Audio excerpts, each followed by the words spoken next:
हमारे दिल में है, देखना है जोर कितना बाजुए कातिल में है।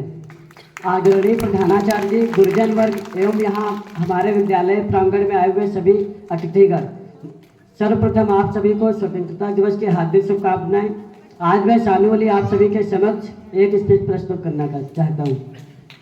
मैं अपने विचारों को शुरू करता हूँ 1931 के मार्च के उस रात की एक बात के साथ, जब 23 साल के जवान स्वतंत्रता सेनानी को अंग्रेज पकड़कर जेल ले आते हैं और उसे फांसी की सजा सुना देते हैं। कसूर केवल इतना था कि भारत को आज़ाद करवाना था। तो फांसी के कुछ समय पहले उनकी मां जेल में उनसे मिलने के लिए आती है। रोज की तुलना में उस रात कुछ ज़्यादा ही सन्नाटा छाया हुआ था, लेकिन जेल सन्नाटे के बीच जेल के भीतर एक कोने में एक माँ और बेटे की वो आखिरी मुलाकात हो रही है, वो आखिरी बातचीत हो रही है जो आने वाले दिनों में हिंदुस्तान में तूफान लाने वाली थी। ये बातचीत सिर्फ शब्दों का आदान प्रदान नहीं था, बल्कि एक माँ की ममता और साहस और जवान बेटे के बलिदान की संकल्प की कहानी थी। माँ को पता था कि बेटे को फांसी होना निश्चित है और बेटे को भी पता था कि मुझे फांसी होना निश्चित है।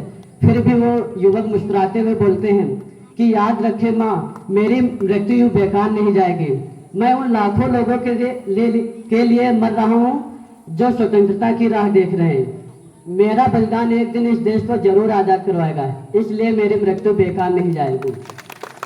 23 साल के भगत सिंह जो हंसते हंसते फांसी पर चढ़ना मंजूर था, पर उन्होंने गुलामी में जीना कभी कबूल नहीं किया।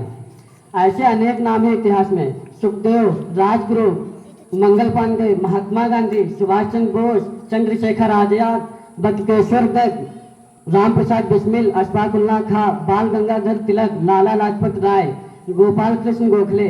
अगर मैं नाम बोलता रहूं तो कई दिन बीत जाएंगे, पर नाम कभी खत्म नहीं होंगे। आज जिस हम आबो हवा में खुली सांसें ले रहे हैं, उसके लिए न जाने कितने आज़ादी के दीवानों ने इस देश की आज़ादी के लिए लड़ते लड़ते अपनी सांसें छोड़ी हैं। उनकी आजाद जिन्होंने आजीवन अंग्रेजों का गुलाम बनने का प्रण ले रखा था। जब उनको अंग्रेजों से लड़ते हुए उनको लगा कि गोलियां खत्म होने वाली है, तो आखिरी गोली को उन्होंने अपने सर से लगाना स्वीकार किया, ना कि उन्होंने अंग्रेजों को सरेंडर करना स्वीकार किया।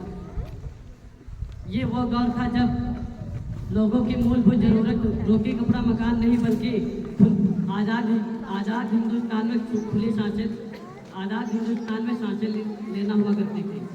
ये वो दौर था जब राम प्रसाद बिस्मिल रंग बसंती चोला गाते गाते अपने साथियों के साथ मुस्कुराते हुए फांसी पर चढ़ जाया करते थे।